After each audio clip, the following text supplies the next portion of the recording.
आत्मा की खोज, अनंत शक्ति, आनंद और शांति, ईश्वरीय भक्ति के लिए जुड़े रहें हमारे चैनल से।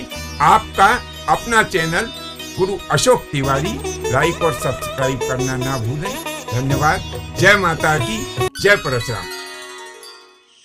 श्री गणेशाय नमः।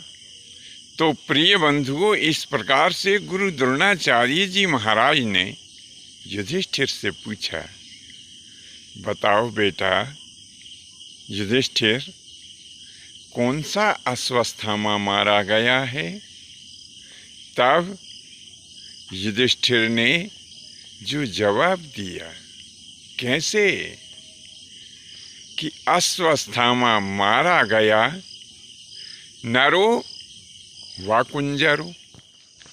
अब जैसे ही धर्मराज युधिष्ठिर ने कहा कि नरो, इतना कहकर वो थोड़े रुके। इसके बाद में धीरे से उनने कहा व कुंजरो।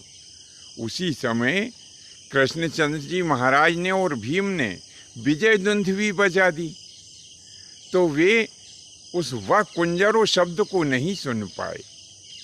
उन्होंने वही बात प्रमाण मान ली कि धर्मराज युधिष्ठिर कभी असत्य नहीं बोलते। निश्चय ही मेरा पुत्र अब इस संसार में नहीं रहा। गुरु द्रोणाचार्य, हे पुत्र अश्वत्थामा, तुम कहाँ चले गए? ऐसा कहते हुए महान विलाप करने लगे। तब उन्होंने शस्त्रों और अस्त्रों का वहीं त्याग कर दिया। कुरुक्षेत्र के मैदान में गुरु महाराज पूर्वाभिमुख होकर और योग मुद्रा लगा करके बैठ गए।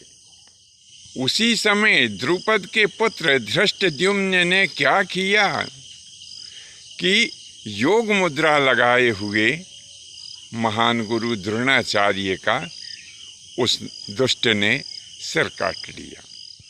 सभी श्रेष्ठ और महान वीरों ने धृष्टद्युम्न का इस कुकृत्य का बड़ा ही विरोध किया, कड़े शब्दों में उसकी निंदा की, उसे बहुत तेरा धिक्कारा।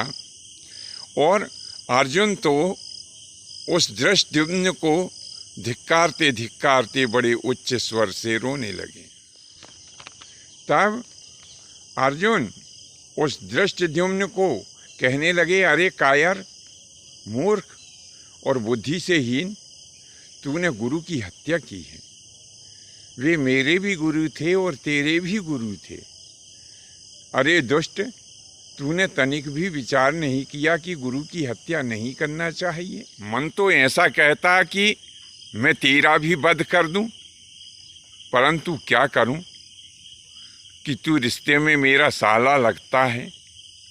इसीलिए बार बार वध करने का मन होने के पश्चात भी मैं तुझे छोड़ देता हूँ।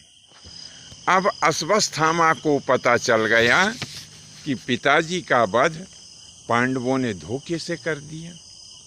बड़ा ही कुपित हुआ। महान धनुर्धर क्रोध में भरकर अपने मित्र दुर्योधन से कहने लगा कि मित्र, फिक्र ना करें, अब यह पांडव और उनकी सेना कुछ समय के ही मेहमान हैं, क्योंकि अब मैं नारायण अस्त्र का प्रयोग करने वाला हूँ और यह नारायण अस्त्र किसी को भी नहीं छोड़ेगा। इस नारायण अस्त्र का चलाना केवल संपूर्ण सेनाओं में मैं ही जानता हूँ। इस नारायण अस्त्र का चलाना और इसे लौटाना ना तो कृष्ण जानते हैं ना अर्जुन जानते हैं। इसीलिए अब यह नारायण अस्त्र पांचों पांडवों सहित संपूर्ण पांडवी सेना का वध करने के लिए मैं छोड़ रहा हूँ। ऐसा कहकर के जब अश्वत्थामा ने नारायण अस्त्र का संधान किया, उस समय बड़े भारी बड़े बड़े उपद्रव होने लगे। पृथ्वी के ऊपर भूकंप आने लगा, पृथ्वी डोलने लगी, समुद्र में बड़ी बड़ी तरंगें उठने लगी, आसमान से उल्काएं टूट टूट कर नीचे गिरने लगी। उस महाभयानक अस्त्र को आते हुए देख करके संपूर्ण पांडवी सेना बड़ी ही भयभीत हुई। सब लोग चिल्ला चिल्ला कर कहने लगे, भागो भागो, यह महाभयानक अस्त्र या शस्त्र हम सबका विनाश करने के लिए चला आ रहा है। यह किसने चलाया है? यह कौन सा अस्त्र या शस्त्र है? ऐसा कह कर के बड़े बड़े योद्धा पांडवों के जहाँ तहाँ प्राण बचाने के लिए भागने लगे। धनुर्धारी अर्जुन कहने लगे कि मनुष्य जैसा कर्म करता है वैसा ही तो फल प्राप्त करता है। हमने अपने गुरु की हत्या कर डाली और यह अस्त्र उन गुरु के पुत्र अश्वत्थामा ने ही हम सबका वध करने के लिए चलाया है। यह नारायण अस्त्र है और इस नारायण अस्त्र को चलाना और लौटाना मैं बिल्कुल नहीं जानता हूँ कि इसे किस प्रकार से चलाया जाए और कैसे लौटाया जाए। अब सब मरने के लिए तैयार हो जाओ। अर्जुन ने धर्मराज से कहा कि बड़े भैया, आपने पूरी जिंदगी सत्य का आचरण किया और एक राज्य के लालच में आपने अपने गुरु से झूठ बोल दिया कि अश्वत्थामा मारा गया। निश्चय ही हमें ऐसा लगता है कि हमारी जब उम्र ज़्यादा हो गई है तो उस अधिक उम्र के कारण हमारी बुद्धि यथोचित कार्य नहीं कर रही है।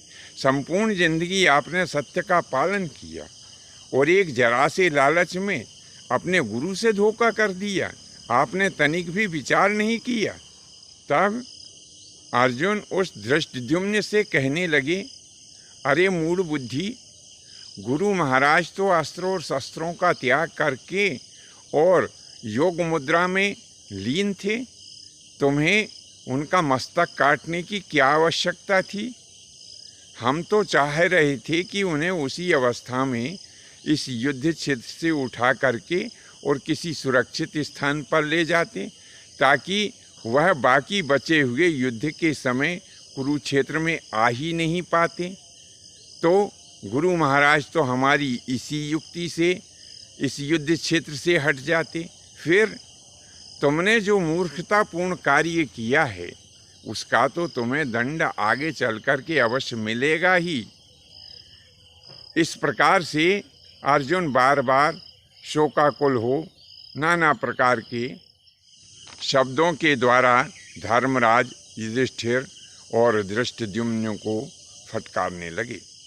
उस समय अर्जुन के ऐसे मर्मयुक्त वचनों को सुनकर के बाकी सारे उपस्थित राजा लोग और योद्धा लोग जो भी थे वे सब चुपचाप होकर के अर्जुन के उन मर्माहत वचनों को सुनकर के चुप ही रहे।